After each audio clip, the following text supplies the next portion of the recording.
Bismillahirrahmanirrahim. Assalamualaikum warahmatullahi wabarakatuh. Waalaikumsalam. Alhamdulillah rabbil alamin wassalatu wassalamu ala asyrafil anbiya'i wal mursalin wa ala alihi wa sahbihi ajma'in, amma ba'd.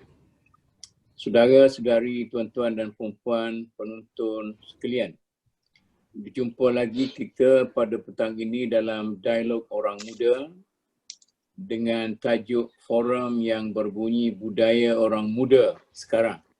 Kita masih lagi duk kodok orang muda sekarang ni, dan kita ada 4 ahli panel macam biasanya yang saya pilih yang bagus-bagus untuk kita bincang secara santai petang ini, lebih menyeronokkan, iaitu pertama sekali Saudara Muhammad Siddiqui Jamaluddin, Ketua Biro Pemuda Haluan. Kita tahulah Haluan ini suatu pertubuhan gerakan Islam yang cukup berkesan, walaupun tidak sangat bising, tetapi dia punya pergerakan itu mempunyai impak yang cukup baik. Yang kedua, Dr. Sharifah Basirah Said Muhsin, iaitu pensyarah kanan di Jabatan Akidah dan Pemikiran Islam, Akademi Pengajian Islam, Universiti Melaya. Yang ketiga, Profesor Madya Dr. Arif Saleh Rosman, Fellow Penyelidik Perundangan Islam dan Kefatwaan Pusat Penyelidikan Fiqh Sains dan Teknologi Universiti Teknologi Malaysia. Ini orang daripada Fiqh Sains ini, kalau ada masalah apa tu revolusi industri 4.0, tanya dia lah.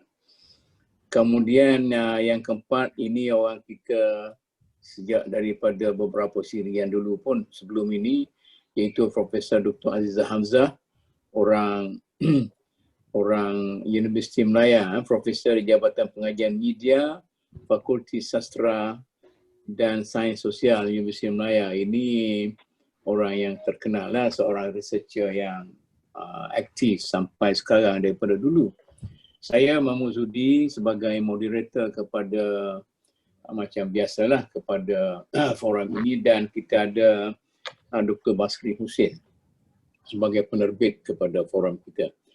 Jadi kita ada beberapa pokok perbincangan, tetapi saya harap kita boleh berbincang dengan secara santai dan tidaklah rasmi sangat. Cuma pada peringkat pertama ini, saya terpaksa tanya satu-satu. Saya bimbang takut masing-masing mencari tradisi yang belum ada, iaitu siapa nak cakap dulu. Jadi sekarang ni saya nak pergi kepada Saudara Muhammad Siddiqui dulu, orang yang paling muda, iaitu soalannya mudah. Apakah yang orang muda sekarang suka buat? Ini macam teka-teki. Cuma saya nak bagi tahu dulu 3 item lah. Sebagai seorang individu, yang ini menyentuh soal dia punya akhlak dan sebagainya. Sebagai ahli sebuah keluarga, sebagai seorang penduduk taman atau kampung, dan sebagai seorang rakan dalam kumpulan rakan sebaya. Jadi kalau kita melihat dari 4 perspektif ini, macam mana orang muda tu kita boleh agak, apa yang orang muda suka buat? Silakan, Saudara Siddiqui. InsyaAllah. Bismillahirrahmanirrahim. Assalamualaikum warahmatullahi wabarakatuh. Yang saya hormati dan kasihi Profesor Emeritus Dr. Zudi, semua barisan ahli panel yang saya segani, alhamdulillah. Ya. Kita dapat bertemu pada petang ini.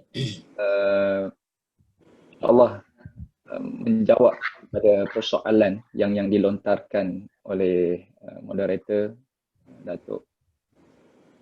Sebelum tu kalau kita lihat kepada definisi, mungkin sedikit definisi dari sudut budaya secara santai dan ringkasnya, kalau kita rujuk kepada Kamus Dewan keempat, definisi budaya ni didefinisikan sebagai tamadun ataupun peradaban yang pertama. Yang kedua, kemajuan fikiran, akal budi, cara kita berfikir, cara kita berkelakuan dan sebagainya lah, termasuk dari sudut yang disentuh tadi lah, akhlak.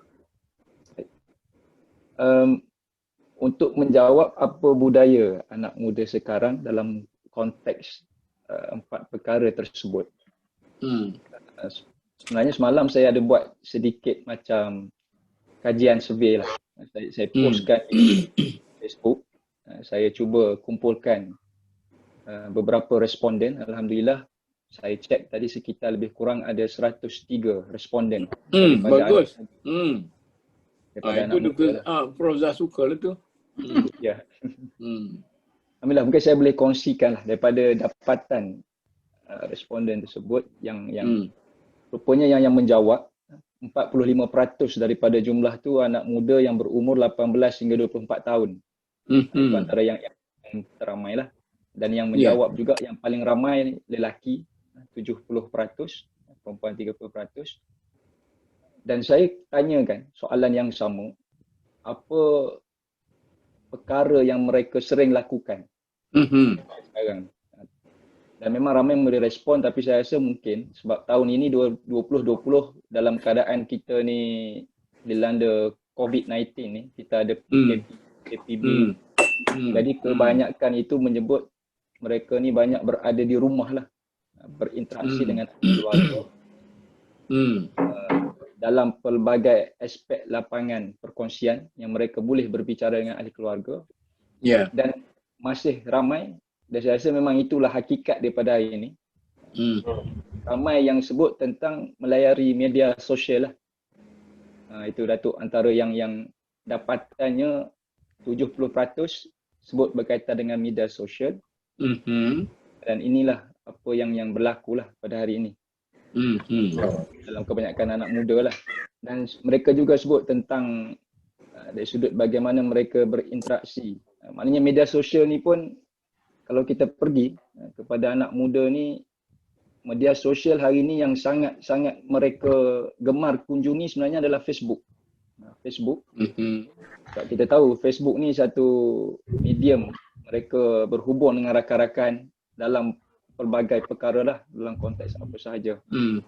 Yang hasil dapatan lah sikit yang boleh saya kongsikan lah sepintas lalu berkaitan dengan apa yang anak muda hari ni buat. Apa yang anak banyak lakukan. Tapi untuk kita terperincikan lagi, mungkin saya rasa lebih banyak lagi ahli panel yang lain dapat kongsikan jugalah apa yang mereka lakukan lah secara terperinci di media sosial tu. Boleh menjawab ke tu, Doktor? Okey, dah boleh betul. Okey, Dr. Wasirah. Dr. Sharifah. Ya. Jangan marah tak panggil Sharifah. Dr. Sharifah Basirah. Ya, saya tolong continue apa tu, sambung yang saudara Siddiqui kata tadi. Kata dia banyak yang majoriti besarnya tertumpu kepada media sosial melalui Facebook dan sebagainya. Maknanya dalam konteks hubungan atau dalam konteks apa tu perbincangan soalan kita tadi, mereka itu lebih suka berhubungan antara satu sama lain dalam rakan sebaya. Cuba sambung sikit. Terima kasih kepada soalan yang sama, yes. Terima kasih kepada Prof. Datuk dan penerbit Dr. Basri atas jemputan saya lah sebagai panel dalam program Dialog Anak Muda pada hari ini. Dan salam hormat, salam perkenalan saya kepada panel-panel yang lain, Saudara Muhammad Siddiqui, Prof. Mahdia, Dr. Arif dan juga Prof. Dr. Azizah. Okey. Dengan apa yang orang muda sekarang ni banyak buat, saya rasa agak logik lah. Sekarang ni media masa yang sangat berkembang pesat. Jadi sekarang ni anak muda banyak bertumpu pada medsos ni. Namanya seperti yang saudara Siddiqui sebut tadi, iaitu Facebook. Pagi tadi saya ada scroll Facebook, orang muda yang saya rasa agak janggal juga, mereka menggunakan medium video call tu untuk mereka solat bersama.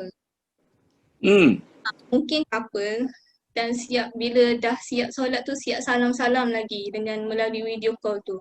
Jadi daripada situ kita lihatlah, maknanya media sosial ni sangat memainkan peranan penting dalam kehidupan anak muda sekarang ni, sehingga kadang-kadang melampaui batas dan sebagainya. Kadang-kadang timbulnya kritik mengkritik tanpa ada batasan agama dan sebagainya lah.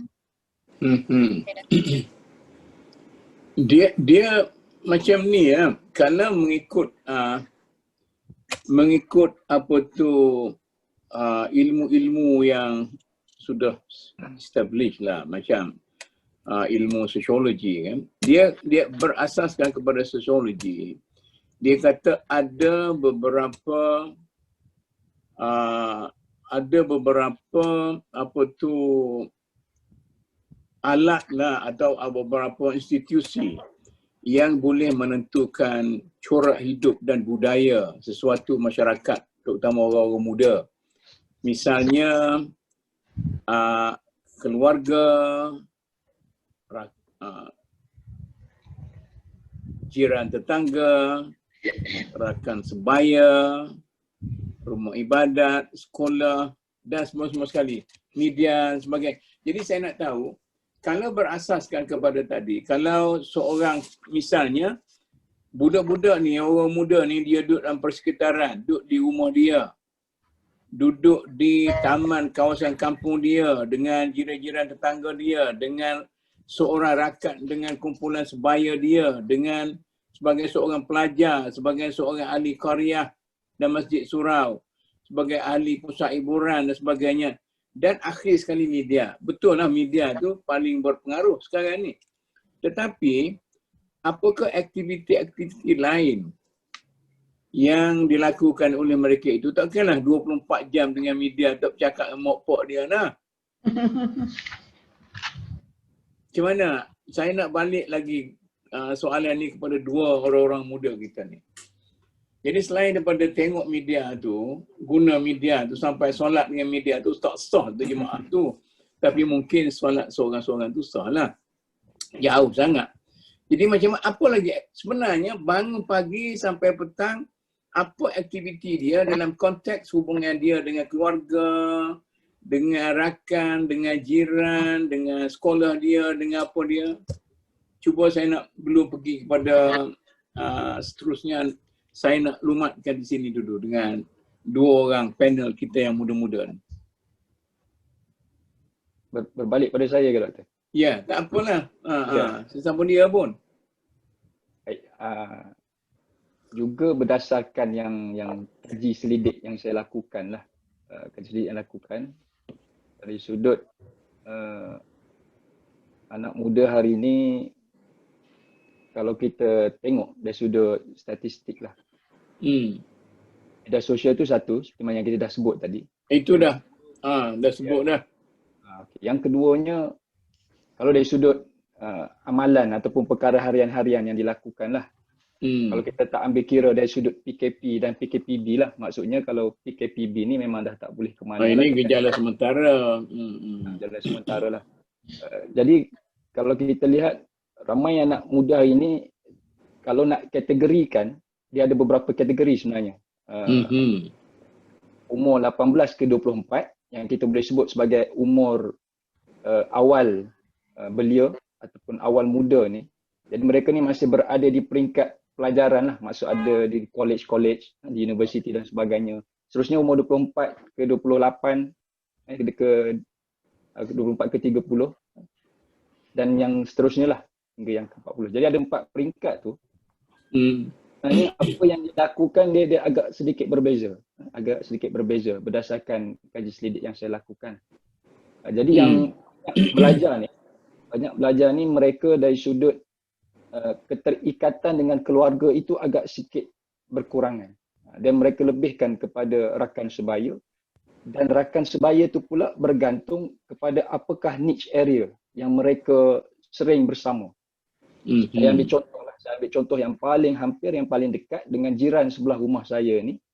Lepasan SPM, boleh dikatakan hari-hari mereka akan berkumpul. Sekitar 20 orang muda akan berkumpul. Dan apa yang banyak mereka lakukan tu, saya tengok banyak main game. perbualan dan sebagainya lah. Tapi dia tidaklah bising sangat sebab dia masih lagi bertumpu pada media sosial walaupun sedang berkumpul. Itu yang berlaku pada hampir. Jadi yang lain pula, peringkat yang lebih tinggi 25 ataupun yang berada di alam kerjaya ataupun yang baru tamat pengajian, mereka ni secara responnya mereka ni banyak sedang struggle untuk mencari pendapatan. Utama tahun 2020 ni lah, kalau kita tengok bagaimana senario hari ni agak memberi sedikit kesan lah kepada mereka. Jadi itulah perkara yang berlaku lah. Itu mungkin yang boleh saya sentuh lah. Ya, Dr. Sharifah. Kalau dia seorang pelajar, apa dia suka buat di sekolah? Kalau dia seorang ahli masjid, orang pergi Jumaat, apa dia buat di masjid? Kalau dia tu orang yang suka pergi ke kelab-kelab hiburan dan sebagainya, apa dia suka buat? Ya, Datuk. Ya. Saya melihat kepada orang muda yang suka buat ni bergantung kepada faktor persekitaran mereka lah. Seperti yang Datuk kata, kalau seorang remaja yang di sekolah, mereka akan berkawan dengan kawan-kawan dan mungkin ada budaya lepak ke dengan media sosial dan sebagainya. Dan jika ada juga sesetengah orang muda yang kata dikategorikan sebagai baik lah, yang pergi ke surau, masjid, mengikuti keluarga dan sebagainya, mungkin mereka lebih lebih orang kata bonding dengan family mereka. Didikan seseorang tu bergantung biasanya datang daripada institusi keluarga tu. Jadi daripada situ kita boleh lihat lah apa yang orang muda sekarang buat bergantung kepada persekitaran mereka, didikan mereka. Contohnya kalau macam apa lagi, orang muda yang di universiti mungkin akan kurang berhubung dengan family, mungkin akan banyak dengan kawan-kawan ataupun dengan guru-guru dan sebagainya, Datuk. Itulah di antara kebiasaan yang orang muda sekarang ni lah. Ya, Dr. Arif, saya nak lanjutkan, cuba bagi analisis sikit lah. Tadi kita boleh agak sebelum ni pun kita boleh agak jawapan daripada panel 1, panel 2 kita ni. Cuma saya nak tingkat sikit soalan itu. Berasaskan kepada 4, 5, 6 institusi tadilah. Keluarganya, jirannya, rakan, guru, masjid, surau dan sebagainya tu. Siapa dia agak lebih berpengaruh dalam membentuk karakter dan budaya hidup orang muda? Baik. Sekarang. Bismillahirrahmanirrahim. Assalamualaikum warahmatullahi wabarakatuh. Terima kasih yang bagi Datuk ahli panel dan juga sidang penonton sekalian. Jadi berkenaan dengan isu yang dibangkitkan, maknanya budaya orang muda sekarang. Jadi soalan Datuk daripada beberapa perkara tadi, faktor-faktor tadi, mana yang lebih dominan. Kalau kita lihat dari sudut kajian-kajian sebelum ini pun dari berkenaan dengan perkembangan usia daripada kanak-kanak pergi ke remaja. Maknanya finding yang kajian sebelum ini pun dan kita lihat secara praktikalnya pun berlaku begitu. Di mana kalau kita lihat sebagaimana Saudara Siddiqui kata tadi, maknanya anak muda ini kita bahagikan ke beberapa kategori lah. Jadi kategori kalau kita lihat anak muda yang betul-betul muda, iaitu dalam tempoh sekolah rendah sebagai contoh. Bila dia sekolah rendah itu kita lihat faktor yang mempengaruhi itu masih ada, kita lihat kecenderungan kepada faktor ibu bapa dan juga faktor guru. Sebab pelajar sekolah rendah ni, apa yang guru tunjuk, guru ajar tu kadang-kadang dia lebih menerima daripada apa yang ibu ayah nyatakan. Jadi kat situ kita boleh lihat kajian psikologi pun mengata sedemikian dan praktikalnya lihat observasi kita kecenderungan ke arah itu. Tetapi apabila remaja itu, kanak-kanak itu sudah berubah kepada awal remaja, Saudara Siddiqui kata tadi contoh masuk usia 14 tahun. Maksudnya kalau kita kaitkan dari sudut umur baligh itu, maksudnya kalau dah mula baligh itu, kalau kita lihat kecenderungannya sudah ke arah rakan. Jadi yang lebih mempengaruhi itu adalah rakan dia. Dan kalau kita nak tumpukan kepada kelompok ini, maknanya kalau dia daripada bermulanya awal remaja yang mula meningkat dewasa, daripada balik itu sehingga dia daripada sekolah menengah sampai ke college, universiti.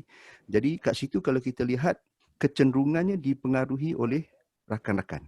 Jadi sebab itu dalam hadis pun Nabi SAW memberikan penegasan kepada kita, almar'u ala dini khalilih. Seorang itu dia terpengaruh dengan kualiti agama, pegangan kawan dia, khalil dia. Jadi daripada situlah kalau kita lihat yang bagi Datuk dan ahli panel, rakan itu adalah antara elemen terpenting di dalam mencorakkan kebiasaan yang mewujudkan budaya dalam kalangan orang muda. Itu mungkin respon awal saya bagi Datuk. Wallahualam.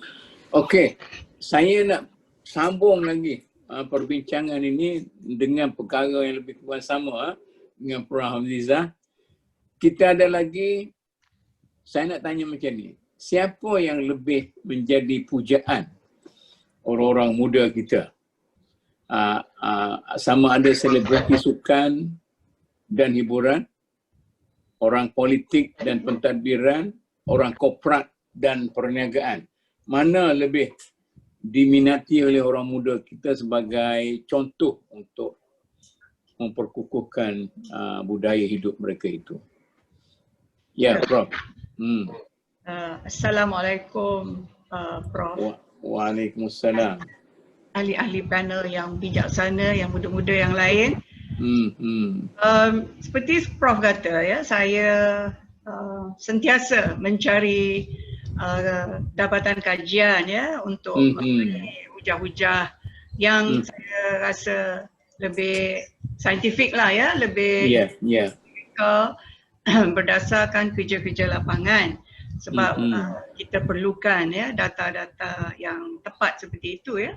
Tapi kalau Datuk tanya soalan seperti yang Datuk tanya tadi, ya, kita memang sentiasa bertanya-tanya siapakah golongan manakah yang paling berpengaruh, ya, di negara kita, di Universiti Melaya, ya, di dalam dewan kuliah kita. Siapakah yang sentiasa jadi sebutan umpamanya, yang sentiasa ditiru, ya, ditiru. Segala benda yang dia cakap, segala yang ditonjolkan oleh media menjadi ikutan, ya. Tapi kita lihat dari segi umur lah, pembahagian umur, ya. WHO mengatakan bahawasanya remaja, orang muda, dan satu lagi ialah adolescent, orang muda, dan satu golongan lagi belia, ya. Kita dapati bahawasanya dalam kajian kita di peringkat negara, di peringkat Asia Tenggara, bahawasanya boleh kita andaikan bahawasanya sosmed, social media, ya, medsos seperti yang dikatakan Dr. Sharifah tadi, adalah paling sedihnya paling berpengaruh dalam kehidupan mereka. Ini adalah satu cabaran saya rasa untuk para pemikir negara.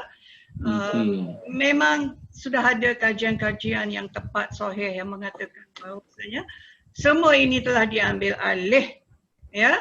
Yang tadi saudara tu kata peer dan sebaya, Prof Datuk Mahmud sendiri pun kata, ya, mungkin ibu bapa ke di kawasan sekolah ke, di kawasan masjid ke. Saya rasa kita harus beralih perhatian kita kepada social media.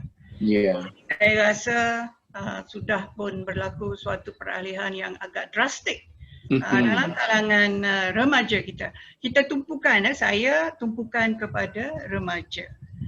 Dan ini, kajian ini akan boleh kita rujuk dalam jurnal-jurnal berwibawa dan juga dalam dapatan kajian oleh WHO dan sebagainya. Tok Mut, jangan risau, memang sahih social media paling berpengaruh. Yang itulah saya pasal bila saya tanya soalan, semua orang pergi terus, maknanya terlampau besar pengaruh sosial media tu kan, sampai orang tak nampak dah benda-benda lain. Sekarang ni dulu orang kata kalau bapa borik anak rintik, memang tak ada dah sekarang ni lah. Tak ada dah, semuanya kadang-kadang anak ustaz jadi penyangak, anak penyangak jadi ustaz. Itu dah biasanya dalam masyarakat kita. Tak apalah. Saya rasa dengan ini saya saja nak beri satu intro supaya para penonton kita sedar yang tak sedar lagi tu bahawa inilah yang dikatakan orang-orang muda di zaman sekarang ini yang sudah begitu terikut-ikut dengan media sosial yang begitu kuat pengaruhnya di dalam rumah, di luar rumah, sampai orang duk baca khutbah pun dia duk tengok lagi dia punya gadget di masjid. Suruh tutup pun tak tutup. Okeylah, kisah tu kita faham sangat. Ini soalan yang saya nak bagi ni agak terbuka. Siapa nak jawab dulu pun, orang muda ke, orang senior ke, kita bagi. Apa yang kita sebut sebagai pertentangan nilai antara budaya warisan dengan budaya baru, malah ada juga budaya picisan. Misalnya dalam masyarakat kita. Maknanya pertentangan nilai itu berlaku dalam diri seseorang manusia itu. Bila dia muda, bagaimana orang muda menyelesaikan pertentangan nilai itu dalam kehidupan mereka itu. Sama ada dia buat satu kesimpulan berasaskan kepada apa dan sebagainya. Ini suatu persoalan yang saya rasa penting. Siapa nak jawab dulu ni? Ya, Datuk. Ya. Saya cuba, Datuk. Ya. Kalau kita tengoklah melihat kepada bahawa teknologi media sekarang ni memang mendominasi lah cara berfikir dan cara hidup gaya orang muda yang lebih kepada pluralistik, agresif, terbuka dan sebagainya. Contohnya seperti tanpa ada kawalan adab, akhlak, agama dan juga syariat. So daripada situ sedikit demi sedikitlah menghapus budaya warisan dan digantikan dengan budaya baru sekarang ni. Seperti di masa sekarang ni, orang muda suka, contohnya lah dalam Facebook, kalau satu isu tu, orang muda ni cepat agresif, cepat bertindak, mengkritik, kecam, mengecam sesuatu isu. Ada mati orang tu, memang tak adalah budaya warisan seperti itu. Atau sekarang ni pun mereka suka juga mengkritik ahli-ahli agama, walaupun tidak ada ilmu kaitan dengan agama tu sendiri. Itu di antaranya lah. Dan salah satu budaya sekarang ni yang glamour lah yang dikatakan, iaitu budaya TikTok tu. Yang TikTok tu juga kalau kita tengoklah jika tidak dibatasi maka boleh jatuhkan maruah dalam seseorang dapat membuka aib dan sebagainya. Dan bagaimana cara mereka, orang muda ni menyelesaikan pertentangan nilai ni, iaitu mereka lebih bersifat agresif, kritis dan nak cepat selesai. Kadang-kadang tak menghiraukan implikasi jangka panjang dan juga masalah dalam rangka sosial yang lebih luas dan juga besar.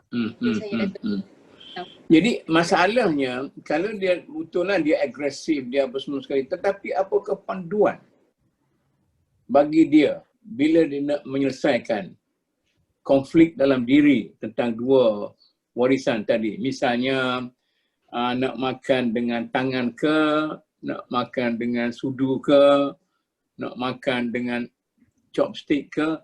Saya ingat dengan Profesor Mak Ibrahim dulu. Bila dalam hidangan tu, majoriti besar orang pakai kayu tu. Saya kata, Prof, pasal apa tak pakai ni, chopstick ni? Dia kata, saya takut terbiasa dan seronok dengannya. Maka dia gunakan cara lain. Siapa ni nak sambung ni? Panduan dalam menyelesaikan Minta izin Dok, saya silakan. baik. Terima kasih Datuk. Jadi sambungan kepada apa yang Dr. Sharifah Bashirah bincangkan tadi kan, dan Datuk pun timbulkan. Jadi apabila berlaku konflik nilai yang berlaku dalam diri seseorang remaja anak muda itu, jadi apa yang mempengaruhi pendirian keputusan mereka. Jadi ini berkaitan dengan pengambilan keputusan, decision making. Jadi persoalannya adalah pendidikan yang diberikan kepada seseorang anak itu. Jadi daripada pendidikan itulah yang mencorakkan bagaimana dia nak membuat sesuatu keputusan apabila berhadapan dengan konflik nilai yang berlaku. Sebab itu kita tidak dapat nafikan elemen pendidikan itu yang disebut oleh Nabi SAW, mestilah daripada awal minal mahdi ila lahdi kan, daripada buayan. Jadi daripada buayan, kemudian apabila kita masuk ke sekolah.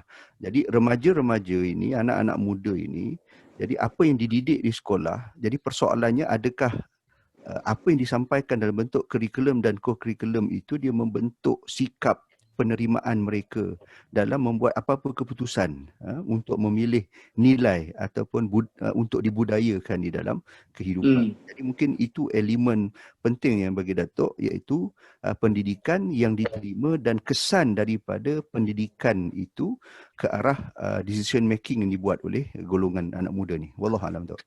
Okey. Kata kalau dah sebut pendidikan, saya nak tanya sejauh mana pengaruh pendidikan formal dalam membina suatu idea, seseorang belia itu dalam menyelesaikan masalah konflik dalaman diri dia. Misalnya, dia pergi sekolah, orang kata orang makan rasuah itu jahat. Tapi dia pergi keluar, dia tahu orang makan rasuah itu kaya. Jadi itu macam mana dia nak selesaikan tu? Berasaskan pendidikan formal sahaja. Baik, bagi Datuk. Siapa dia nak? Saya nak sambung yang Datuk tadi. Sebab saya cetuskan pendidikan tadi kan. Jadi kalau kita lihat, pendidikan ini dia bukan hanya tertakluk kepada pendidikan formal.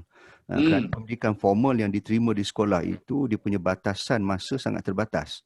Jadi sebenarnya pendidikan itu kita lihat daripada dua aspek, formal dan tidak formal. Dan terkadang pendidikan yang tidak formal itulah yang lebih mempengaruhi penerimaan dan yang membentuk perwatakan seseorang itu. Kerana jika kita bandingkan 24 jam keberadaan seseorang itu, jadi di sekolah hanya separuh hari, dan bakinya itu dia bersama dengan rakan-rakan, dia bersama keluarga, dia bersama masyarakat. Jadi contoh yang Datuk timbulkan, di sekolah dia belajar bahawa rasuah itu haram. Dilarang di satu tindakan yang berlawan dengan undang-undang. Tetapi apabila dia melayari media sosial, sebagaimana Saudara Siddiqui nyatakan tadi, maknanya dah memang tak boleh dinafikan remaja, anak muda sekarang ini memang dengan media sosial ni, dan Prof Azizah pun dah sebut, tak dapat kita nak lari. Jadi di media sosial itu dia lihat YouTube, dia lihat macam-macam lah dalam Facebook, apa semua, dan dia dada akhbar. Jadi pendidikan yang tidak formal itu, maklumat-maklumat yang dicerap daripada berita-berita dalam media sosial itu kemungkinan besar mempengaruhi. Itu mungkin tambahan sikit daripada saya tu. Wallahualam. Okey. Jadi boleh lanjut sikit. Prof Azizah ke Saudara Siddiq ke nak lanjutkan sikit dari segi sejauh mana pendidikan tidak formal dalam masyarakat kita dalam mengimbangi kelemahan pendidikan formal dalam membina karakter dan budaya hidup belia. Inilah cabaran yang saya katakan tadi, Datuk. Kajian, dapatan kajian menunjukkan bahawasanya remaja sampai menggunakan 7-8 jam sehari melayani social media. 7-8 jam. Dan didapati bahawasanya untuk perhatian kepada buku, akhbar, majalah dan sebagainya hanyalah 1 hingga 2 jam sahaja. So benda tu sudah pun terbalik sangat. So dari segi itulah proses pembelajaran, proses pembelajaran seperti pada masa sekarang kita menggunakan pengajaran online dan sebagainya. Saya rasa berlaku lagi banyak penghakisan daripada dalam proses pendidikan formal.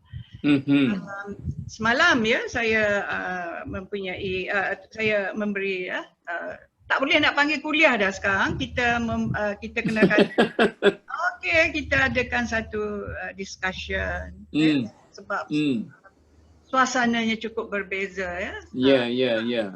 Terpaksa lah kita menggunakan ya suatu platform yang sedang kita uji ya. Kita buat test, trial and run untuk memastikan sama ada pelajar itu menerima kita dan sebagainya ya. So saya rasa pada ketika ini terutamanya ya proses pelajaran begitu sekali berkurangan sehingga saya rasa para pelajar kita terpaksa mengalih perhatian mereka lebih kepada SOCMED. Semasa kelas kita pun kebanyakan mereka sudah pun merujuk kepada Google Scholar ke mereka ya. So saya rasa lah dari segi socialization yang lama tu dalam bidang pendidikan dan mana-mana interaksi yang lain sudah berubah. Sekali lagi siapakah yang dapat memberi cadangan-cadangan formula-formula baru untuk menangani keadaan yang terpaksa ya kita tangani sekarang.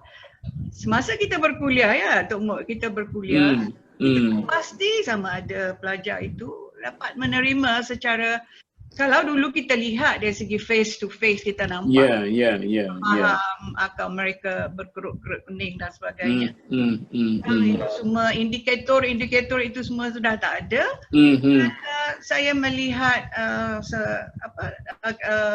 cabaran-cabaran dalam pendidikan, cabaran dalam proses sosialisasi di dalam bilik kuliah, di luar bilik kuliah, dalam suasana isi rumah dan apatah lagi apa mereka berada di luar ya. Walaupun pergerakan agak terhad, saya masih dapat melihat ya kumpulan-kumpulan kecil.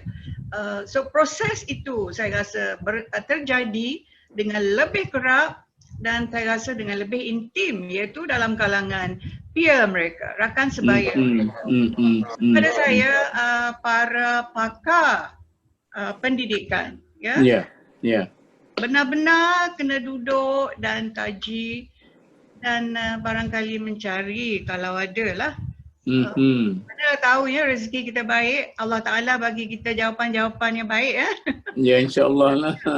Kalau tidak, itu yang saya rasa adalah sesuatu yang amat mencabar kita sekarang.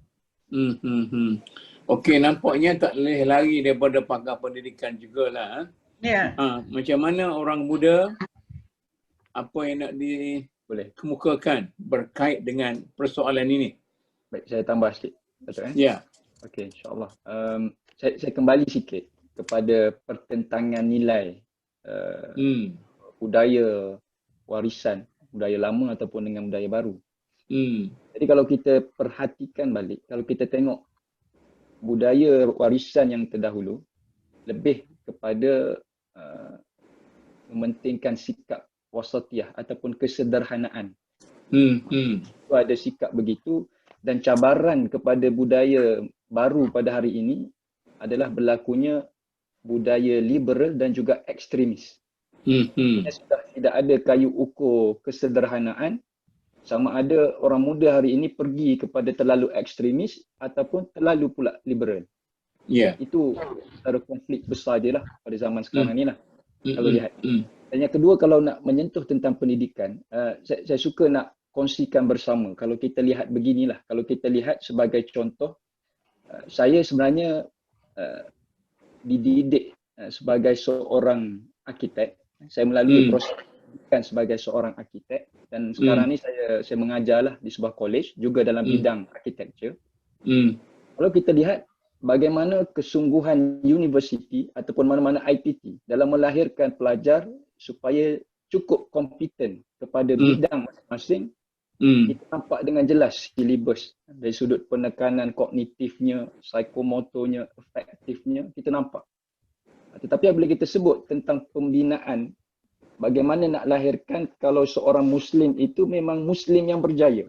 Maknanya dari apakah kognitifnya, apakah psikomotornya, ataupun apakah efektif yang sepatutnya kita bangunkan. Jadi mungkin itu yang kelihatan kurang berlaku. Jadi kerana itu kadang-kadang kecaknaan itu dia bergantung pula pada ibu ayah. Maknanya pengaruh ibu ayah daripada kecil yang mendidik anak-anak tadi. Jadi untuk balance supaya tidak terlalu ekstremis dan liberal ini baru tapi kadang-kadang anak muda ni apabila tidak berlaku pengimbangan daripada rakan-rakan pula, jadi dia dah berubah terlalu ekstremis dan juga liberal. Itulah antara perkara yang penting lah mungkin kita boleh lihat.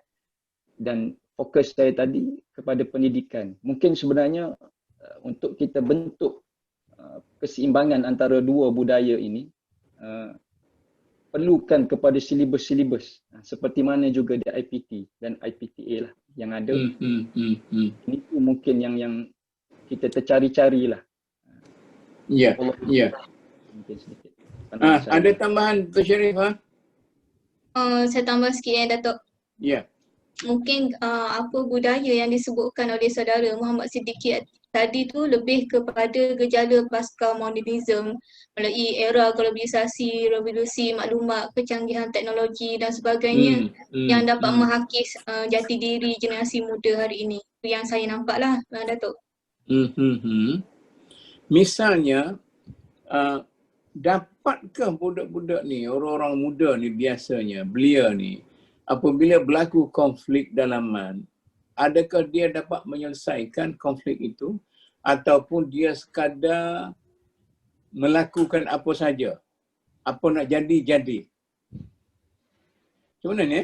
Ya Tok, boleh saya komen sikit Tok. Okey. Baik, jadi kalau kita lihat anak muda, maknanya kalau lihat dari sudut remaja, adakah dalam tempoh usia tersebut mereka sudah cukup alat-alat untuk membuat keputusan tadi. Pada decision making tadi. Kalau kita lihat dari sudut kematangan berfikir, maknanya bagaimana pembentukan daripada kehidupan sehariannya di rumah bersama kawan-kawan, bersama masyarakat, di sekolah. Jadi di situ kalau kita lihat kalau awal remaja sudah barang pasti alat-alat itu masih belum cukup. Alat yang paling penting kematangan di dalam berfikir. Maka sebab itu macam Datuk tanya, kalau kita kata kepada mereka yang masih baru kita kata baligh, maknanya dalam usia belasan tahun sebelum dia baligh, maka sudah tentu keputusan-keputusan diambil itu adalah daripada keputusan yang dia tidak berfikir panjang. Gini dan dia buat keputusan. Maknanya dia tidak ada teknik berfikir macam mana. Jadi berbeza dengan mungkin mereka yang sudah melalui proses pendidikan formal tidak formal sehingga umur dia dah lebih 24 tahun, sudah graduasi. Dia sudah tentu keputusan-keputusan itu ada dia punya justifikasi itu. Wallahualam. Jadi maksudnya orang muda tidak mempunyai atau belum mempunyai jati diri dan agenda yang tersendiri dalam menyelesaikan konflik dalaman mereka sendiri, begitu. Ya, sebab kalau kita lihat pun maknanya daripada sudut kajian usia awal remaja dan ketika remaja. Jadi remaja-remaja ni dia punya jati dirinya dia dibentuk. Jadi siapa yang membentuk? Jadi kita balik semula kepada persoalan kita tadi. Kalau dulu maknanya kalau di rumah ketika dia baru awal membesar, ibu bapa lah yang membentuk jati diri itu. Jadi kalau dia di sekolah, maka kawan-kawan atau guru di sekolah yang mempengaruhi jati diri. Tapi sekarang ini media sosial telah mengambil alih, maka apa-apa yang ditonton di dalam media sosial itulah yang membentuk jati diri. Sebab sebelum matang berfikir, yang kalau kita lihat mungkin awal kematangan berfikir itu iaitu ketika usia 21 tahun. Kalau kita bagikan 7 tahun mengikut yang dikatakan pendapat Imam Sayyidina Ali itu. 7 kali 3, 21. Maksudnya pada peringkat yang ketiga baru terbentuk dia nak jadi siapa. Jadi who am I? Jadi saya ni nak jadi apa? Dia umur 21 baru dia boleh berfikir, dia nak mencorakkan kehidupan dia dan dia memilih bidang kerjaya, cara hidup. Jadi mungkin kat situ boleh kita kaitkan bagi Datuk. Maknanya hadis Rasulullah yang dikatakan kullu mauludin yuladu alal fitrah, ya. Maknanya sebelum umur 21 masih lagi perlu dicorakkan oleh orang lain. Dia tidak dapat mencorakkan diri sendiri. Begitu. Itu mungkin kita boleh kaitkan begitu juga. Maknanya sebab itu kita kembali kepada pendidikan. Pendidikan itu yang mencorakkan. Okey. Wallahualam. Ada siapa-siapa yang nak tambah ni? Okey dah. Ya, Datuk. Ya. Sikit Datuk. Mungkin juga daripada mungkin selain daripada melihat kepada faktor pendidikan, mungkin kita boleh tengok kepada faktor persekitaran orang muda tu sendiri kot yang boleh membentuk budaya mereka seperti macam keluarga, rakan sekolah. Jika mereka berada dalam persekitaran yang sihat, yang baik seperti dalam sebuah keluarga yang menekankan adab menghormati orang tua, maka akan membentuk budaya atau cara berfikir orang muda tu sendiri menghormati orang tua baik daripada tingkah laku ataupun pertuturan. Sebab dan budaya itu akan dibawa kepada keluarlah kepada masyarakat, dan begitu juga sebaliknya jika persekitaran yang tidak sihat yang membentuk mereka, semestinya budaya yang tidak sihat akan terbentuk dan akan dipamerkan kepada masyarakat sebegitu. Dan akhirnya melahirkan orang muda yang kurang beradab dan sebagainya lah. Begitulah juga apabila kita mengambil contoh persekitaran yang lain seperti rakan-rakan dan juga kawan. Jika rakan yang dipilih itu berakhlak baik, maka dia akan terpengaruh lah atau mempengaruhi peribadi seorang anak muda itu sendiri. Dan petunjuk dan pedoman ni telah diberikan oleh Baginda sallallahu alaihi wasallam ni lah. 100 tahun yang bunyi almaru ala dini khalih falyanzur ila man yukhallil. Itu di antaranya lah, Datuk. Ya. Okey. Baik, kalau begitu maknanya okeylah kita pergi setapak demi setapak. Saya boleh buat kesimpulan daripada perbincangan ini bahawa sebelum umur 21 tu duduk kat universiti dah. Ya. Sebelum umur 21, orang muda ini perlu dibimbing step by step oleh masyarakat dia, oleh keluarga dia dan sebagainya.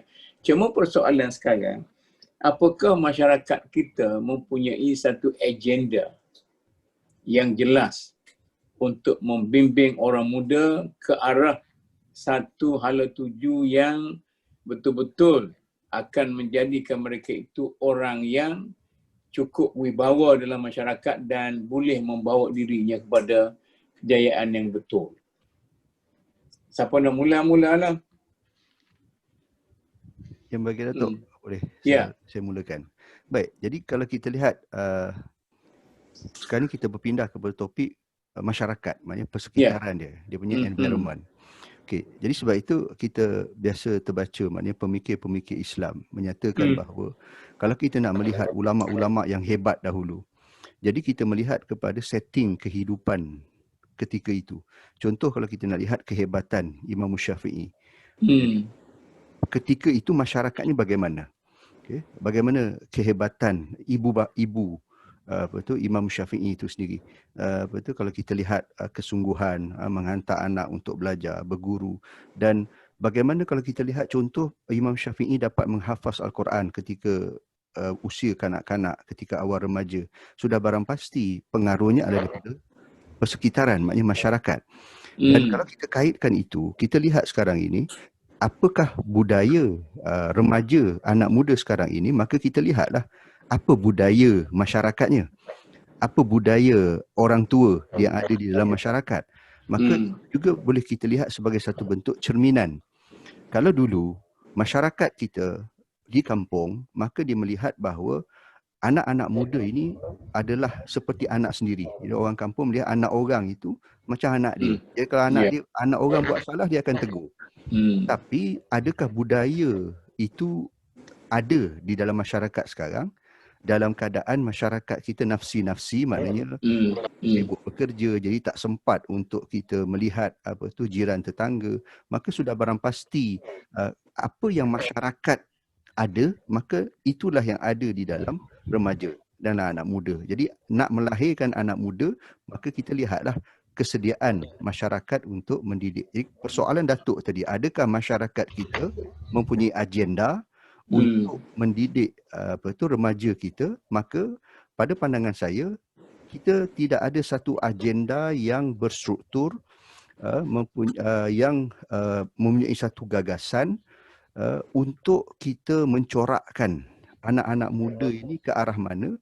Tambahan pula dengan pengaruh media sosial tadi, dengan interaksi dengan masyarakat. Wallahualam tu. Okey. Macam mana saya nak tanya panel lain tu?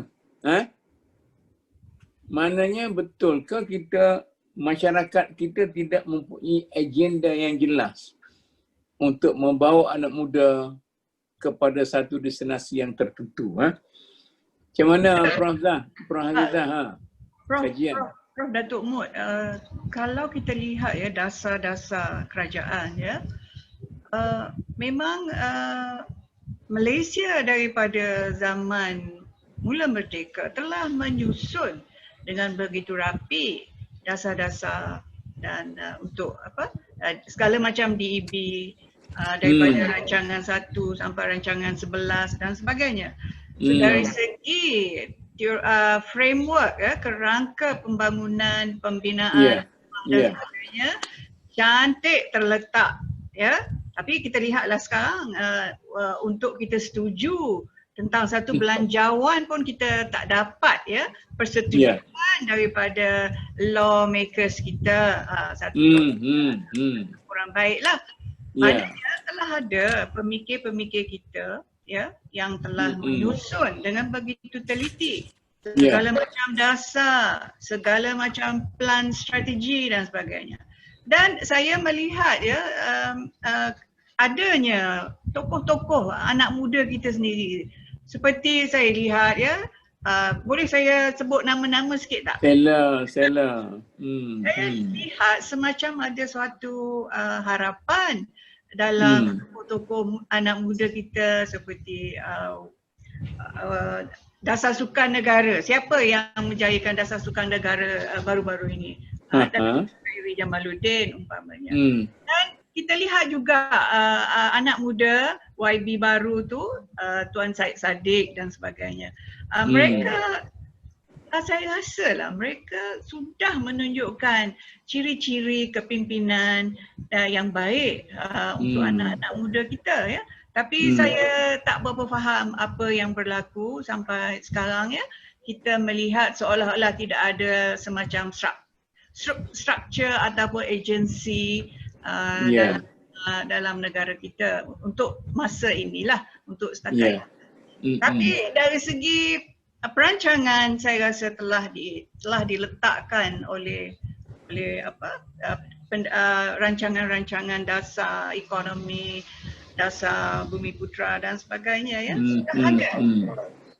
Macam manakah kita ingin menghasilkan atau menentukan bahawasanya segala perancangan itu direalisasikan? Cuma dari segi pengoperasiannya sekarang kita lihat seolah-olah ada gangguan. Disebabkan oleh perkembangan politik kita barangkali, saya kurang pasti. Tapi dari segi perancangan, dari segi memikirkan untuk masa depan negara, saya rasa kita sudah cuba begitu beberapa kali ya. Dan kalau tidak adalah rancangan 1 sampai rancangan 11 ya umpamanya. Begitu sekali kita memberi tumpuan. Tapi cabaran kita sekarang ialah agaknya menambah baik dan menentukan supaya ada hala tuju yang mengambil kira gangguan-gangguan lain ya, seperti gangguan daripada perkembangan teknologi, gangguan yang boleh seolah-olah mengejutkan anak-anak muda kita ya, dari segi kebijakan, dari segi tingkah laku, dari segi sikap dan dari segi kekuatan mereka melawan. Macam Datuk Mahmud kata tadi, mereka berupayakah untuk menyelesaikan masalah-masalah dalaman mereka? Tapi setakat yang saya perhatikan ya, walaupun dunia saya agak terhad di Universiti Melaya dan di kampus-kampus lain, saya mempunyai semacam suatu pemikiran yang agak positif tentang anak muda. Saya nampak jelas bahawasanya walaupun ada segala macam aliran luar dari media, dari kebanyakannya media lah. Tapi saya rasa anak-anak kita mempunyai suatu sensor. Ya, seolah-olah dia mempunyai suatu antina Okey. seolah-olah memberi warning warna merah, warna hijau. Tinggal lagi apabila mereka mempunyai bertanya kepada diri mereka sendiri. Di sinilah saya rasa proses pendidikan, proses sosialisasi di dalam isi rumah dan di dalam persekitaran perkampungan, perbandaran ataupun bandaraya itu agak penting. Jadi sekarang saya rasa ini adalah peluang oleh kerana kita digugat begitu sekali oleh aliran luar media sosial umpamanya. Yang saya selalu perkatakan ialah kita harus menghasilkan, saban hari saya kata, hasilkan visualisasi kita sendiri. Hasilkan kandungan kita sendiri, hasilkan bijak pandai kita sendiri. Dengan secara itu sekaligus kita dapat menangkis apa saja pengaruh dari luar. Kita harus bersifat yakin bahawasanya kita yakin untuk menghasilkan visual kita sendiri. Kita yakin dengan budaya Melayu, kita yakin dengan Melayu Islam. Jadi kalau kita asyik mengatakan bahawasanya belia kita macam tu, belia kita macam ni, mungkin baik kalau kita berjaga-jaga, kita berwaspada. Tetapi saya rasa bahawa anak-anak muda kita adalah bersedia. Kalau ada yang ekstrim tu, minta maaf lah benda-benda negatif dalam hidup ni tidak semuanya dapat kita hapuskan, dapat kita kawal tapi saya masih berpegang bahawasanya tidaklah begitu sekali comot apa yang sedang kita hadapi sekarang. Ia masih boleh diperbetulkan, ia masih boleh diperketatkan, sebabnya kita masih boleh mempengaruhi, masih boleh mempengaruhi jiwa dan raga anak muda kita dengan dasar-dasar yang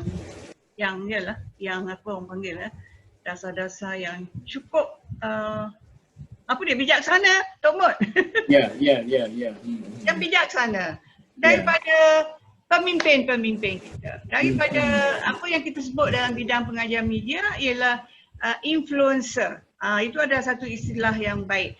Influencer ini amat berpengaruh dalam media sosial. Budak-budak kita saya rasa akan terikut-ikut kecuali kita menyediakan kandungan kita sendiri, influencer kita sendiri. Saya rasa cara itu harus diberi perhatian dengan rapi dan teliti oleh para pemimpin negara. Okey, orang muda kita macam mana? Ada pandangan? Boleh saya tambah ke? Ya. Boleh. Okay. Alhamdulillah. Saya sambung juga sikit daripada apa yang diperkatakan Prof. Dr. Azizah dan juga tadi juga disentuh oleh Profesor Madya Dr. Arif. Bila kita sebut tentang masyarakat, sama juga pada hari ini masyarakat yang berada dalam lingkungan belia ni bahagi kepada dua. Masyarakat fizikalnya, secara fizikal, dan masyarakat maya ataupun kita sebut sebagai netizen.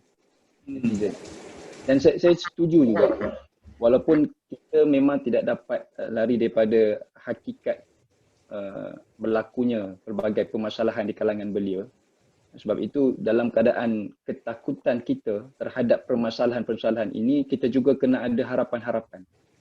Harapan-harapan. Maksudnya di situ juga terdapat belia-belia yang positif, belia-belia yang boleh turut bersama dalam gagasan pembaikan ni. Sekiranya kita sudah betul-betul ingin melihat ke hadapan bagaimana untuk kita perbaiki keadaan belia pada hari ini, saya satu perkara yang baiklah, yang perlu kita adalah keazaman begitu. Dan sebagai contoh saya ambil, tadi disentuh juga oleh Profesor Madya Dr. Arif tentang pendidikan informal. Dan kalau kita tengok, mungkin yang boleh disebutkan sebagai informal punya pendidikan itu adalah daripada kalangan netizen ini. Saya ambil contoh, antara saya kira usaha yang baik juga dari sudut bagaimana sekiranya masyarakat dan juga pihak kerajaan ambil inisiatif untuk juga terjun ke dalam dunia maya pemuda ni. Saya ambil contoh seperti mana kerajaan Singapura ada lakukan, mereka wujudkan sendiri akaun YouTube mereka, Singapore Government, dan banyak perkara-perkara positif yang mereka salurkan kepada belia-belia mereka. Sehingga kan mereka juga jana beberapa filem-filem, drama-drama yang lebih kepada fokuskan usaha-usaha kebaikan yang pihak kerajaan sedang lakukan. Mungkin itu lebih dapat dicapai oleh generasi anak muda pada hari inilah. Sebab saya juga ada kaji, dalam kajian saya juga ada soalan. Yang pertama, adakah belia hari ini sedar ataupun tahu kalau wujud maknanya apa, pelan-pelan pembaikan untuk bangunkan budaya pemuda ini? 80% sebenarnya Datuk. 80% respon mereka tidak tahu dan mereka tak nampak. Daripada 103 responden tadi. Jadi mereka respon begitu. Jadi mungkin saya rasa saya juga bersetuju. Mungkin dari sudut perancangan negara itu, bermulanya negara kita dibangunkan, sudah ada perancangan-perancangan tersebut. Tetapi mungkin tidak sampai ataupun perkara tersebut tidak dicapai, tidak dirasai oleh generasi muda pada hari ini.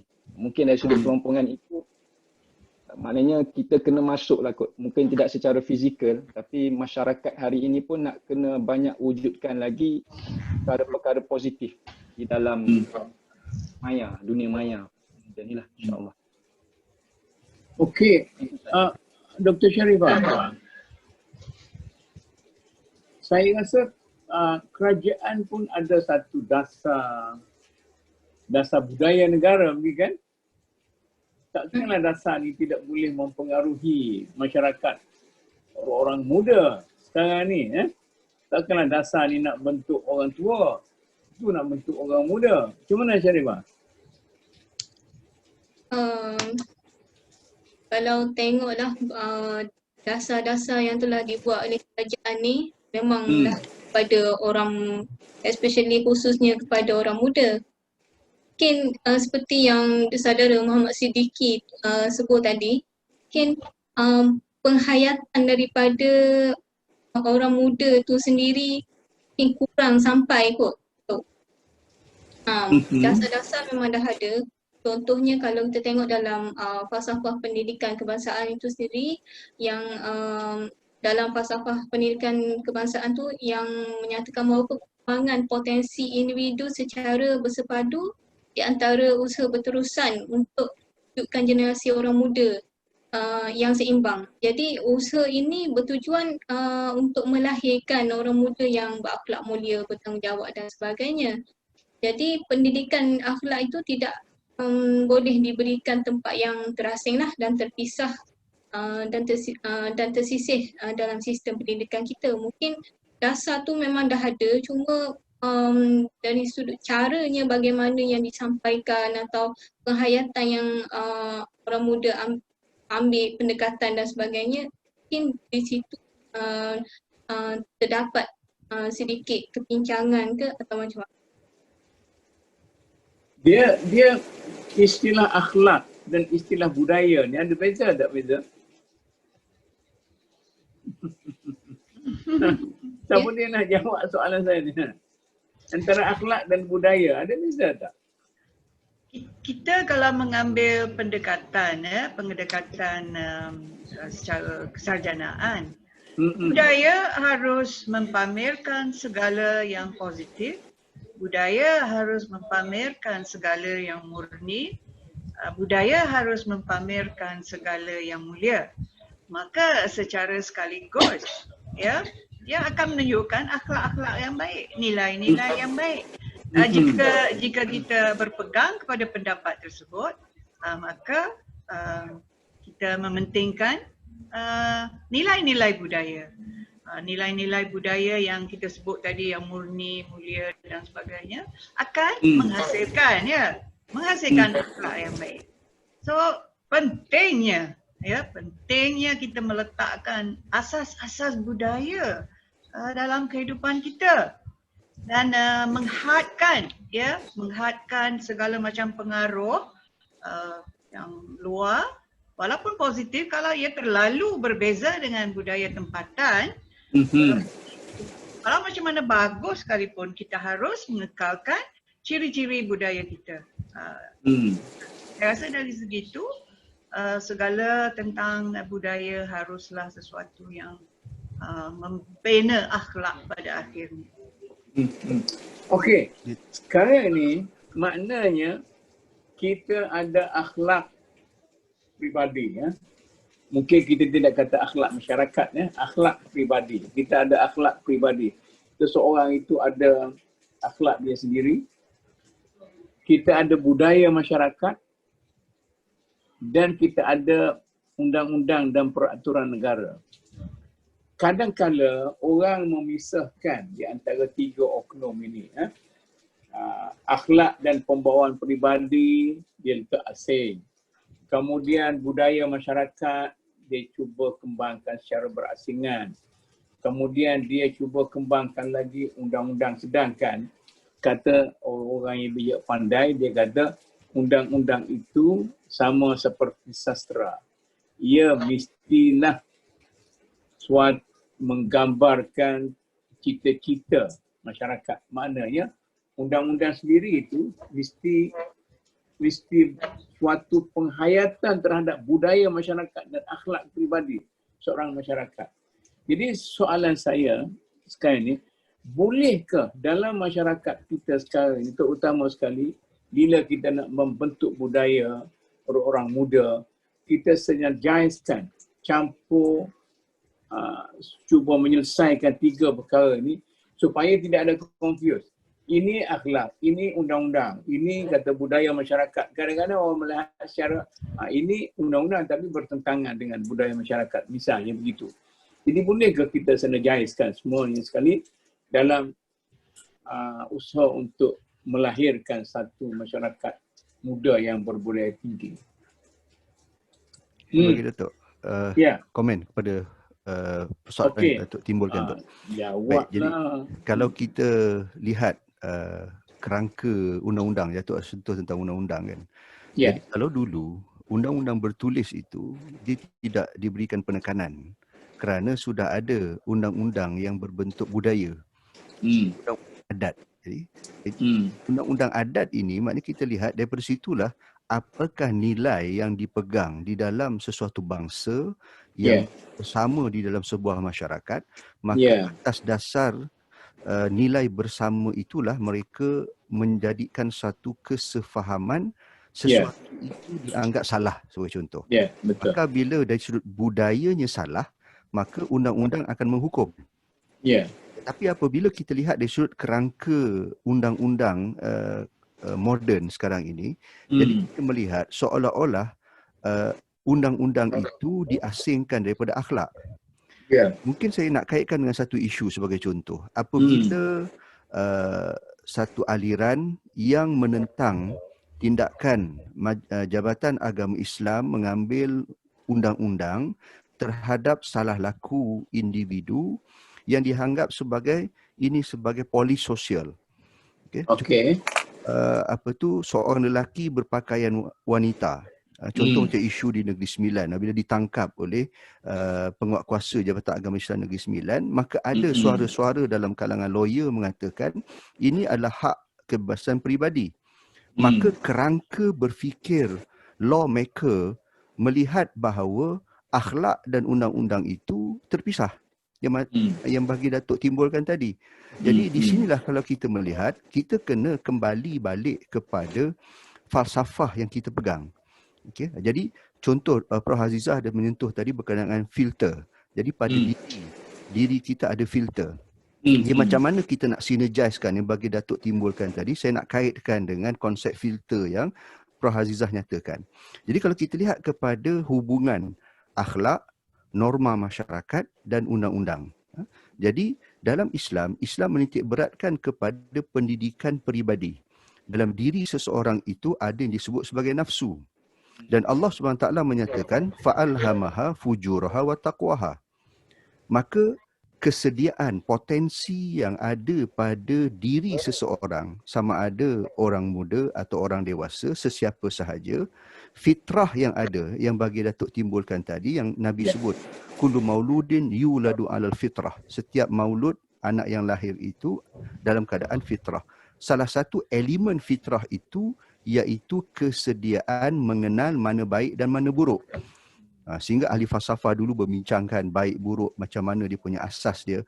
Tapi kalau kita lihat dari sudut filter, apabila pendidikan sama ada formal ataupun tidak formal, seseorang itu daripada kanak-kanak meningkat kepada awal remaja sehingga remaja, pendidikan itu mengikut kepada metodologi yang telah pun establish, yang diijtihadkan oleh para ulama kita yang terdahulu dari sudut pembinaan akhlak yang mulia, maka automatically filter itu akan wujud. Sebagaimana Prof Azizah sebut tadi, jadi anak muda walaupun budaya keluar daripada luar masuk dalam media sosial, jadi dia boleh kenal ini baik, ini buruk sebab filter itu ada. Maka filter ini penting untuk kita highlightkan, iaitu dari sudut pendidikan nafsu, yang daripada sudut disiplin ilmu tasawuf tarikat itu kita nak upgradekan daripada nafsu amarah bisu kepada nafsu lawamah yang mencela kejahatan diri dan sampai kepada tahap kita merasa tenang di dalam kebaikan, nafsu mutmainnah itu. Okay? Jadi barulah kita dapat nampak synergize bagaimana akhlak yang terbentuk pada diri individu itu akan membentuk budaya masyarakat, norma-norma masyarakat, dan daripada situlah apabila adanya undang-undang, maka undang-undang itu akan selari dengan norma yang dipegang oleh masyarakat dan akhlak yang dipegang oleh individu, dan individu itu boleh menerima, oh ini tindakan yang berlawanan undang-undang, berlawanan dengan akhlak, berlawanan dengan norma, dan orang ini layak untuk dihukum. Mungkin itu pandangan saya bagi Datuk. Wallahualam. Ya, okey. Tapi mengikut falsafah pemikiran orang-orang barat, kata dia moral ataupun akhlak itu sama seperti air. Dia mengikut pembentung dia. Maknanya kita tidak boleh mengatakan ia merupakan satu elemen yang tetap. Maknanya mungkin pada suatu masa ini dikirakan sebagai berakhlak, tetapi apabila dunia sudah maju atau mula-mulanya tidak berakhlak, tapi sekarang sudah menjadi berakhlak kerana dia sudah akhlak sudah berubah-ubah. Jadi dalam keadaan itu macam mana kita nak compromisekan dalam masyarakat moden ini, sedangkan Islam mengatakan akhlak itu adalah suatu nilai tetap dalam masyarakat kita. Jadi rumit ke tidak rumit tuan-tuan, kena synergizekan semua sekali tadi. Ya bagi Datuk, kalau nak sambung kepada komen yang bagi Datuk tadi, maknanya macam mana falsafah barat melihat berkenaan dengan isu moral. Okey, di sinilah cabaran kita sekarang ini apabila kita tidak kembali kepada fitrah kita. Fitrah itu sesiapa sahaja, bangsa mana, agama mana, fitrahnya itu mengenal baik dan buruk. Sebab itu at-tahsin wa takbih dalam melihat baik, melihat buruk di dalam perbincangan ahli falsafah Islam yang terdahulu. Dengan kita mengenepikanlah pelbagai mazhab yang wujud, tapi kita melihat itu sebagai satu wacana yang boleh kita bincangkan, iaitu kita melihat sebagai universal values, baik dan buruk, yang setiap orang melihat ini baik dan itu buruk. Dan apa yang Barat kemukakan ini adalah suatu perkara yang bercanggah dengan nilai yang kita ada dalam diri kita. Bagaimana kita boleh menganggap sesuatu itu ketika dahulu baik, sekarang buruk, ataupun dulu buruk, sekarang baik. Contoh seperti seks bebas. Kalau dulu naratif besarnya melihat seks tanpa kahwin ini satu benda yang jijik, tapi apabila dengan adanya ICT, sebagaimana Dr. Sharifah Bashirah ada timbulkan tadi, falsafah pasca moden, melihat dengan adanya kecanggihan ICT, the third revolution industrial dan the fourth industrial revolution ini, dengan kecanggihan teknologi maklumat, mengubah daripada naratif besar tadi digantikan dengan naratif kecil. Naratif kecil sekarang mengatakan bahawa seks bebas itu biasa. Itu yang mungkin Datuk timbulkan tadi. Maknanya, adakah keburukan pada seks bebas itu boleh berubah-ubah, sedangkan kalau dirujuk kepada fitrah manusia, sesiapa saja yang namanya manusia, sudah barang pasti dia boleh menerima itu baik, itu buruk. Wallahualam. Ya, Prof. Aziza. Seronok ya mendengar pandangan-pandangan dari anak-anak muda kita. Setakat yang saya lihat ya, kalau bercakap tentang zaman moderniti, pasca moderniti dan sebagainya, persoalan tentang moral panic umpamanya yang berlaku di masyarakat barat bermula sejak tahun-tahun 1930-an lagi ya. Manusia sentiasa dimomokkan oleh sistem nilai yang berubah-ubah ya, seperti pada zaman itu mereka sudah pun panik apabila umpamanya diperkenalkan komik ya, sebab benda tu belum wujud sebelum zaman pra-moden umpamanya. Memikirkan komik itu adalah tidak akan memberikan nilai-nilai buruk kepada ahli-ahli masyarakat ya. So dia berubah-ubah mengikut perkembangan teknologi, mengikut perkembangan filosofi dan sebagainya. Sekarang ni kita orang Melayu Islam di tanah Melayu, ya, kita ada sistem perundangan Islam, kita ada perundangan British, ya. Dan kita lihat sekarang ya, zaman kita sekarang ni, kita lihat segala macam regulasi diperkenalkan. Ya, mereka memberi contoh yang masyarakat kita majmuk, kita harus berwaspada, tak boleh ada sentimen-sentimen etnik, tak boleh ada sentimen akta apa panggil sedition tu apa dalam bahasa Melayu yang bersentuh tentang hal-hal keagamaan. Kau terlupa. Saya berlupa ya. Akta hasutan, Prof. Hasutan.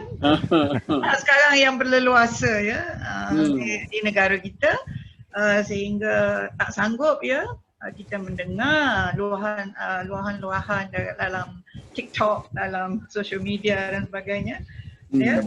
Jadi saya pun memikirkan bahawasanya bukan sahaja perlu disynergizekan, malahan saya rasa perlu diperkuatkan segala sistem perundangan yang ada di Malaysia, kerana begitu mudahnya kita tersalah dari segi interpretasi, tersalah dari segi pemilihan kata-kata. Jadi saya rasa demi masa depan Malaysia, bukan saja disynergizekan semua perundangan tersebut, ditambah-tambah agar rakyat semua tahu bahawasanya demokrasi kita ini bukanlah terjamin. Ia harus diperketatkan dengan undang-undang, dan saya rasa kita tak perlu apologetik tentang hal tersebut sebab negara kita agak unik ya, dari segi kepelbagaian bahasa, dari segi kepelbagaian budaya. Jadi jika ditanya apa yang saya fikirkan, saya kata alangkah bertuahnya kita berada di Malaysia kerana ada sistem perundangan dan segala macam pengawal seliaan ya untuk masyarakat kita. Jadi kalau orang kata oh Malaysia terlalu regimented, terlalu banyak undang-undang, terlalu banyak yang itu tak boleh, ini tak boleh, saya rasa pandangan tersebut tidak tepat kerana ini semua lebih menjaminkan keselamatan dan masa depan kita. Tok Muk, itu fikiran saya. Ya, ya. Berbangkit daripada jawapan Prof Azizah tadi, saya nak tanya apa tu Dr. Sharifah, kalau orang bagi pilih, dia kata boleh kita guna satu method saja, sama ada membina kepribadian seseorang itu atau mengukuhkan budaya masyarakat ataupun menguasakan undang-undang macam orang komunis, dia katakan. Kalau orang tu sudah menganut komunisme dengan begitu kuat sekali, dia tak perlu lagi kepada undang-undang dan peraturan. Begitu kan? Jadi sekarang ni ada trend. Kita nak kukuhkan undang-undang ke, nak kukuhkan peribadi anutan seseorang ke, ataupun nak kukuhkan kawalan masyarakat. Pilih satu. Okay, Datuk. Saya lebih sukalah berpandangan lebih bermula pembentukan atau pendidikan pendidikan sosial akhlak sebenarnya bermula daripada diri individu itu sendiri. Maknanya bermula daripada jiwa ataupun yang Prof Dr. Arif sebut tadi, bermula daripada nafs itu sendiri. Maknanya diri individu itu sendiri. Sebab apa? Sebab seseorang itu akan menimbangkan dahulu setiap gerak langkah yang diambilnya tentang kesan ke atas dirinya dari masa dan akan datang.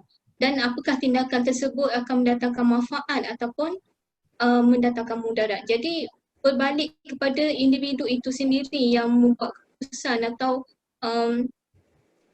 pembentukan sasiah atau akhlak itu gantung kepada seseorang itulah, bukannya balik kepada budaya atau undang-undang. Sebab bila dah asas atau acuan itu baik, maka mereka boleh cover yang lain. Dan kalau kita tengoklah, akhlak ini ibarat seperti pakaian atau pemakaian harian dan tingkah laku penuh seseorang daripada celek mata bangun tidur hinggalah pejam mata nak tidur balik. Dan ia bukan sekadar melihara diri daripada maksiat saja akhlak ni. Malah dia turut langsung secara tidak langsung merangkumi seseorang itu memelihara adab dan juga budaya. Dan seterusnya undang-undang dan sebagainya lah, sebab daripada situlah akan daripada diri individu akan membentuk elemen-elemen lain juga. Budaya yang baik dan lanjutan kepada masyarakat, negara dan sebagainya, Datuk. Saya lah. Okey. Saudara Siddiqui, bagi komen yang sama, kita dalam situasi tadi nak tekankan undang-undang, katalah dalam media kita yang sangat kita bimbangkan sekarang ini ialah keganasan dan bahan-bahan lucah. Dua perkara yang sangat membimbangkan kita, lucah dan ganas. Jadi sekarang ini kita ada satu mazhab mengatakan kita perkukuhkan undang-undang. Satu lagi kata kita kuatkan budaya masyarakat, kawalan sosial. Ini soalan yang sama dengan saya tanya Dr. Basira tadi. Dan satu lagi orang kata, okey, didikkan anak kita sampai dia jadi ikan. Duduk dalam laut masin pun dia tidak jadi masin. Ya? Dr. Basira dah sebutkan tadi sikit. Macam mana? Bagi. InsyaAllah saya bukan saja mana kita nak potong tadi, saya kata Dr. Basira ambil satu. Ini macam mana nak balancekan antara tiga tu. Baik.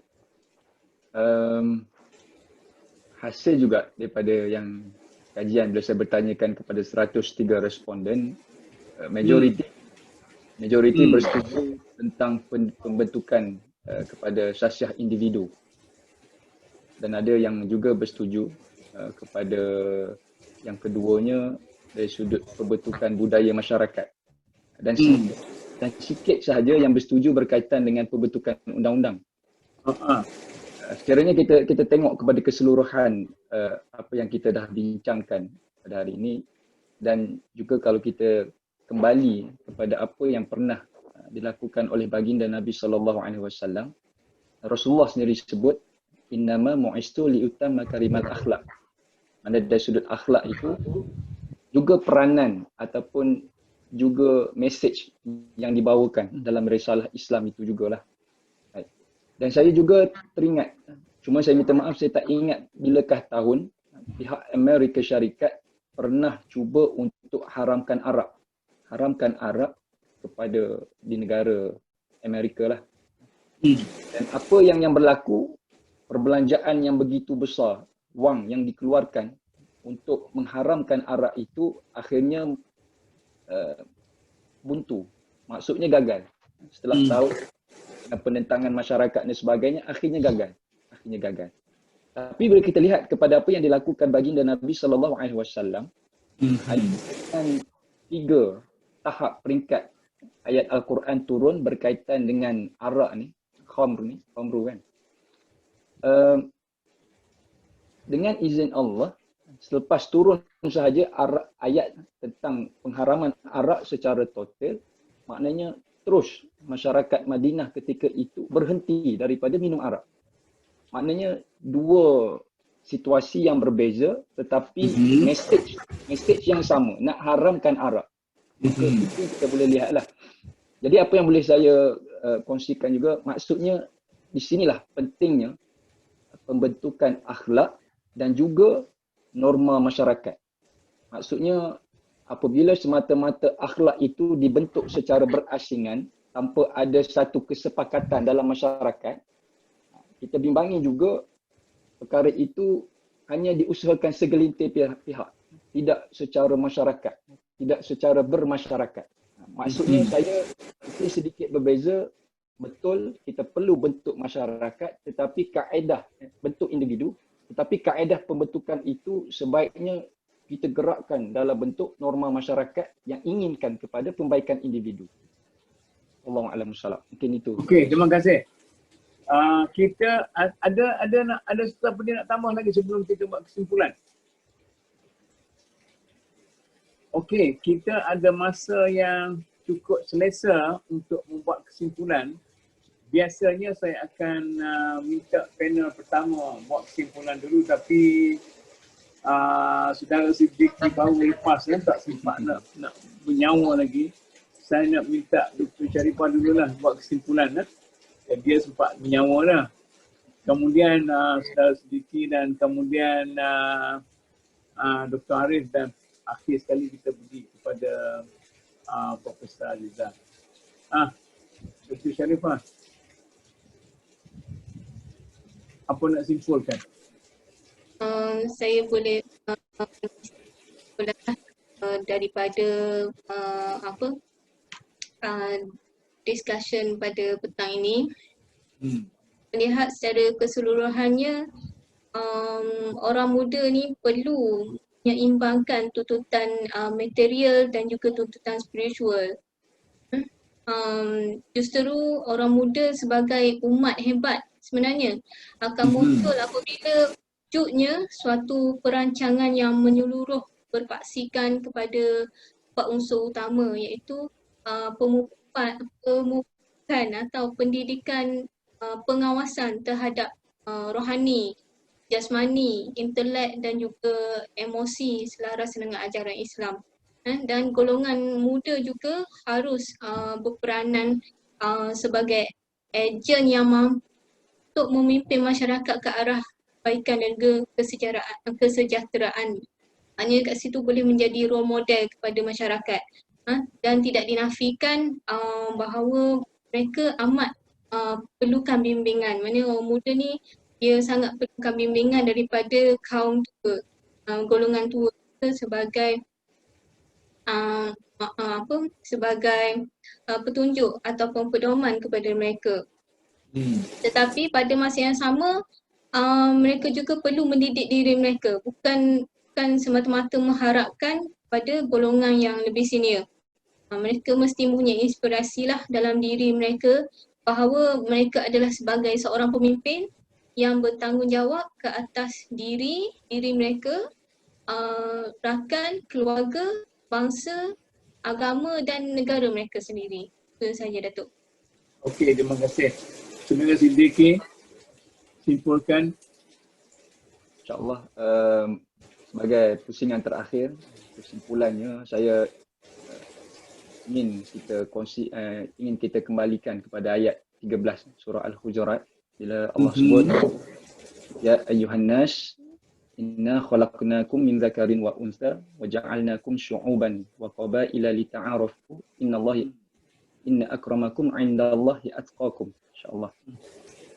Jadi kesimpulannya kita ini terdiri daripada individu dan kita membentuk keluarga.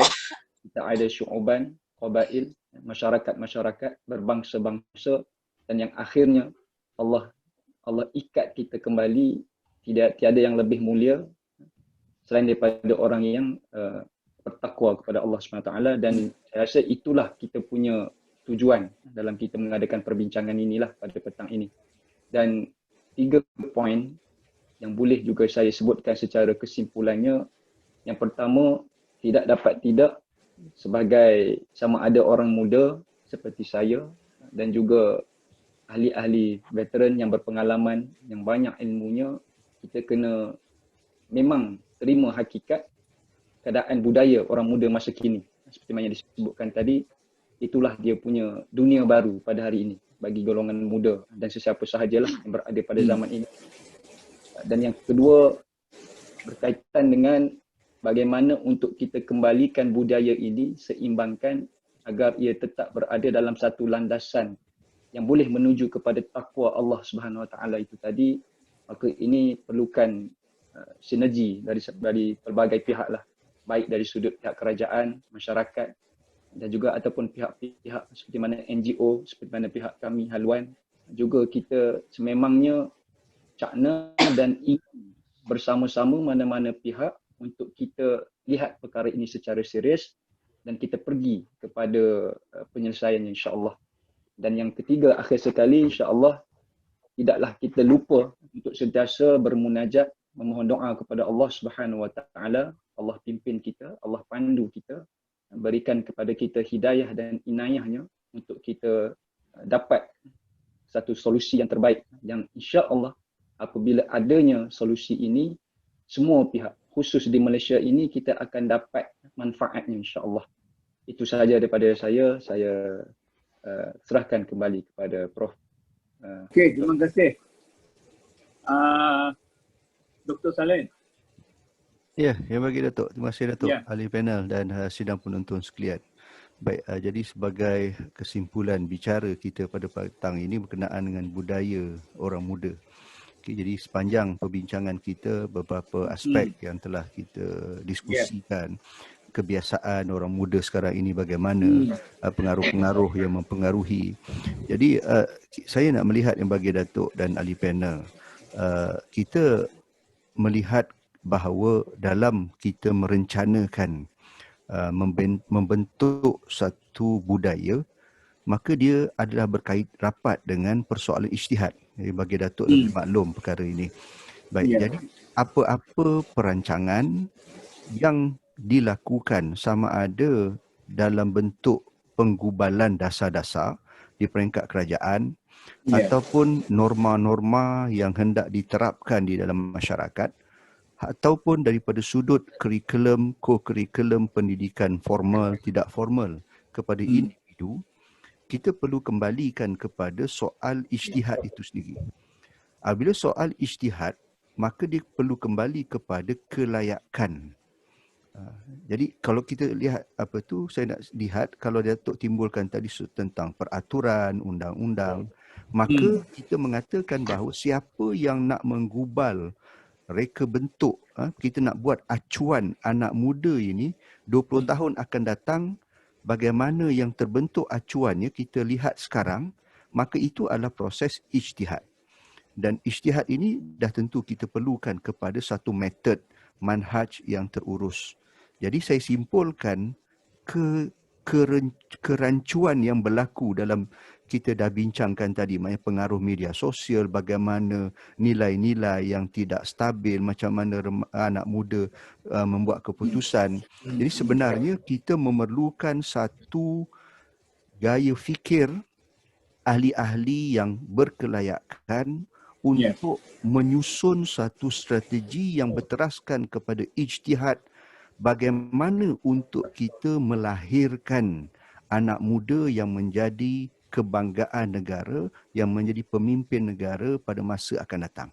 Okay? Maka sebab itu penting untuk kita lihat setiap yang berperanan perlu mengambil peranan, kerana kita tidak boleh look and see, hanya tunggu sahaja, kerana perancangan-perancangan untuk merosakkan anak muda, dia mempunyai satu perancangan yang sangat strategik. Kita dah sentuh sedikit tadi, pasca modernism, bagaimana ICT, the fourth revolution, dia bukan hanya datang dengan teknologi, tetapi di sebalik teknologi itu ada falsafah yang di sebaliknya, yang kita perlukan satu perancangan yang cukup konkret untuk menyusun suatu co-curriculum ke arah pembentukan anak muda yang sejahtera, yang cemerlang, harmoni pada masa akan datang. Wallahu a'lam bishawab. Okey, terima kasih Arif. Prof. Ya. Orang terakhir untuk buat kesimpulan. Ya, ke saya ke? Ya. Yalah, Datuk. Kita fikirkan jika kita bermula dengan suatu budaya lisan, ya, di mana orang-orang yang paling berpengaruh dalam kalangan kita terdiri daripada sistem kekeluargaan kita, ya, dan bagaimana kita telah menjalani, ya, beberapa era, ya, era cetak umpamanya, era teknologi, media baru, dan sekarang kita menempuhi era digital, ya. Jadi untuk lebih tersusun dan cukup-cukup dengan strategi untuk anak muda terutamanya, ya, kita harus mula berfikir dengan serius tentang apakah perkara yang kita inginkan untuk rakyat-rakyat digital kita, terutama sekali kalangan apa yang kita panggil sebagai digital native. Kita ni Tok Mut, kita ni orang yang datang ke alam digital native, ya. Kita berhijrah ke alam digital native. Mereka ni harus diberikan, ya, suatu apa yang kita panggil dalam pengajian media ialah structure dan agency untuk mereka menjadi kerakyatan digital. Pada masa sekarang saya rasa terlalu banyak pihak yang memikirkannya, tetapi tidak ada satu pihak yang menyusun dengan rapi asas-asas kerakyatan digital. Kita terdedah, ya, kepada segala macam pengaruh-pengaruh. Itu satu. Harus susun perkara seperti itu supaya sistem ia amat bersifat sistematik dan kita tidak dikejutkan, ya, sambil-sambil kita leka dengan suatu perancangan, kita dapati, ya, kita dicabar oleh perkara-perkara yang terlalu bersifat kini. Yang berlaku sebab apa? Teknologi maklumat dan ICT dan sebagainya selalunya bersifat revolutionary. Dia tidak berlaku perlahan-lahan. Tiba-tiba benda tu kita berdepan dengan benda itulah. Jadi kita harus menyiapkan, ya, anak muda kita supaya mereka literate, ya, celik huruf digital. Kalau kita dulu celik huruf, celik boleh baca buku, boleh menulis, boleh baca. Sekarang kita harus mendidik anak muda kita supaya bersiap sedia untuk apa yang disebutkan sebagai kerakyatan digital. Saya fikir kita sedikit lambat, ya, dari segi itu, dari segi pengaturan struktur dan agensi tentang perkara tersebut. Dan harapan saya ialah untuk menangani pengaruh-pengaruh yang kita dapat mengurangkan, ya, pengaruh yang dikatakan pengaruh ganas, pornografi dan sebagainya. Tapi bayangkan, pornografi adalah suatu industri yang paling lumayan di dunia barat, ya. Cuma kita tidak melihat ya dari segi industrinya, sebab kita lihat dari segi nilai sistem nilai kita dan sebagainya. Apa yang bagus untuk mereka rupanya begitu ya, begitu tidak bagus di belah negara kita. Jadi saya rasa kita harus membina budaya bertanggungjawab dari segi pemimpin kita, membina tanggungjawab dari segi pihak-pihak di IPTA, pihak-pihak di sistem persekolahan dan sebagainya. Dan yang paling utama saya rasa ialah untuk memberi imbangan visual yang terlalu banyak masuk. Saya selalu kembali kepada peringatan bahawasanya selalu saya katakan terlalu banyak imej yang menunjukkan Islamofobia. Maka apa yang perlu kita buat? Kita perlu menghasilkan imej-imej kita sendiri tentang aspek-aspek ataupun tentang dunia Islam yang sebenar-benar bersifat Islam. Selama mana kita nak bergelut dengan satu contoh ya, kartun-kartun yang menghina. Kita harus menghasilkan imej-imej kita untuk melawan imej-imej tersebut. Itulah yang saya fikir kalaulah negara kita memberi perhatian kepada cara-cara ya, kepada cara-cara untuk menentukan bahawasanya golongan belia kita ini kita jaga ya, kita berikan ilmu-ilmu dalaman, kita berikan kuasa untuk mereka menentukan ya apa yang sistem antara yang baik dan yang tidak baik itu. Itu adalah tinggalan-tinggalan yang kita boleh berikan ya kepada mereka, saya rasa, supaya mereka hidup melihat juga keluar tetapi mempunyai sistem dalaman yang cukup kental. Itulah yang saya harapkan, Datuk Mut. Ya. Terima kasih Prof. Dan dengan itu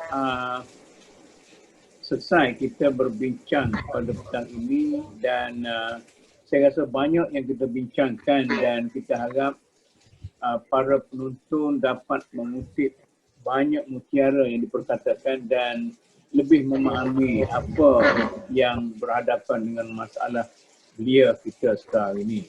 InsyaAllah dalam sesi-sesi yang lain kita akan bincangkan lebih lanjut lagi dan untuk sementara itu saya pada hari ini mengucapkan banyak terima kasih kepada ahli panel kita, Prof. Aziza, Profesor Madya, Dr. Arif, Dr. Sharifah,